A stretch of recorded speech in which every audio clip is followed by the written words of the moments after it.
Hi అండి. ఈరోజు బెల్లం గారెలు ఎలా తయారు చేసుకోవాలో ఈ వీడియోలో చూసేద్దాం రండి. ముందుగా ఏంటంటే మినపప్పును పొట్టుపప్పు కానీ లేకపోతే మినపగుళ్ళు కానీ తీసుకొని మంచిగా ముందు రోజు నానపెట్టుకోవాలండి. అది ముందు రోజుని మీరు చేసుకుంటే ముందు రోజు నానపెట్టుకోవచ్చు, లేకపోతే అదే రోజు చేసుకోవాలంటే అదే రోజు కూడా నానపెట్టుకోవచ్చు.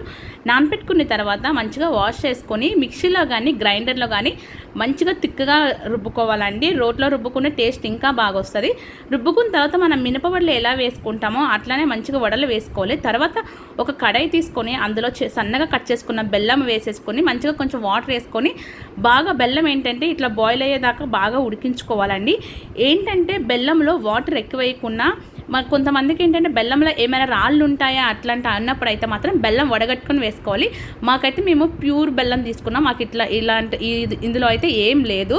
ఇట్లా పాకం దగ్గరికి వచ్చే వరకు మంచిగా వేసుకోవాలి. ఇప్పుడు ఈ వడలు ఉన్నాయి కదా, ఈ బెల్లం గారెలు, ఈ గారెలు ఏంటంటే చూసారా మంచిగా మా అమ్మ అయితే చాలా పెద్దగా చేసింది. ఈ గారెల్ని బెల్లం పాకం సిమ్లో పెట్టుకొని కలుపుతూ ఒక్కొక్కటిగా వేసుకోవాలండి. ఒక్కొక్కటి అంటే ఒక్కొక్కటి కాదు, ఒక 2-3 వేసుకోవాలి. అన్నీ ఒకటేసారి వేసుకుంటే మాత్రం మంచిగా కలవదండి.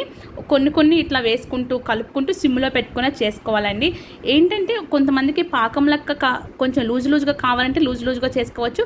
లేదు మాకు తిక్కగా గట్టిగా కావాలి, అన్నిట్లుగా కావాల్సినట్లు కావాలంటే ఇట్లా అన్నీ సిమ్లో పెట్టుకొని కొంచెం వేసుకుంటూ కలుపుకుంటూ ఇలా వేసుకోవాలండి. టేస్ట్ అయితే మాత్రం చాలా బాగుంటుందండి. వెజిటేరియన్ వాళ్ళకైతే, నాన్ వెజ్ వాళ్ళైతే ఓన్లీ వడలు చేసుకొని చికెన్ కర్రీ చేసుకొని కాంబినేషన్గా తింటే టేస్ట్ బాగుంటుంది. నాన్ వెజ్ తినని వాళ్ళు, ఇట్లా వడలు తినని వాళ్ళు, నార్మల్గా ఇష్టం లేని వాళ్ళు అయితే మాత్రం ఇలా బెల్లం పాకం తీసుకొని గారెలు వేసుకొని తింటే మాత్రం టేస్ట్ అయితే చాలా బాగుంటుంది. ఇదేంటంటే హెల్తీ ఫుడ్ కూడా, బెల్లం అనేది హెల్తీ కూడా కదా, చిన్నపిల్లల నుంచి పెద్దల వరకు చాలా ఇష్టంగా తింటారు. ఇదైతే మాత్రం టేస్ట్ చాలా బాగుంటుంది. ఒకసారి అయితే మీరు కూడా ట్రై చేయండి. ఈ వీడియో గారు మీరు నచ్చితే like and share and subscribe. Bye bye.